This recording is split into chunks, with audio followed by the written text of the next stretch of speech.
ఉదయం నుంచి జరుగుతున్న ఈ సమూహ గానానికి నా హృదయపూర్వక అభినందనలు.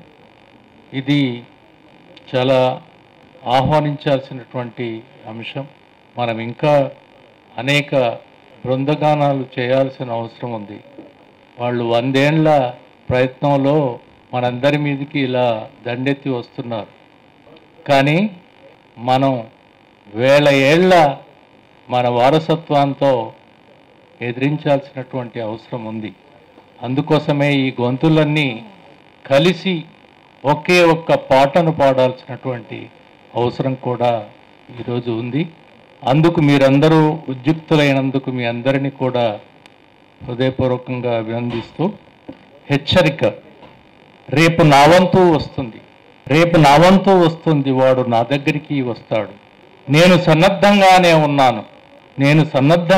ఉన్నాను.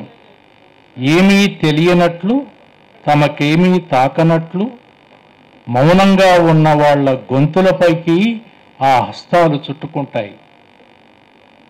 ఏమీ తెలియనట్లు, తమకేమీ తాకనట్లు మౌనంగా ఉన్న వాళ్ళ గొంతులపైకి ఆ హస్తాలు చుట్టుకుంటాయి. అప్పుడు మాటే అదృశ్యమవుతుంది. ఒక్క మాటైనా నువ్విప్పుడు విస్ఫోటించాలి. వాడి ముఖంపైకి విసరాలి. ఒక శ్వాసకు కాపలా కాయాలి. అదొక వికృత హస్తం, ఉన్మాదగ్రస్తం, హిట్లర్ తత్వం, అమానుషత్వం. వాడు నీ మీదికి వస్తాడు.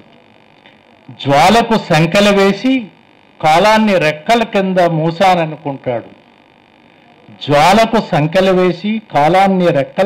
మూసాననుకుంటాడు. రెండు కలలు, తలకిందుల విరగే అలలు, ఆలోచనలపై మట్టిని కప్పి ఆవేశానికి శీలలు దింపి మంట ఎగిసే కంటాలలో మకిలిని వంపుతాడు. గెలిచానని విర్రవీగుతాడు. రాలిపోయే ఊహలలో తేలియాడుతాడు. అయినా వాడు మన దగ్గరికి వస్తాడు. ముఖానికి దేశపు ముసుగేసుకుని కోరల విద్వేషం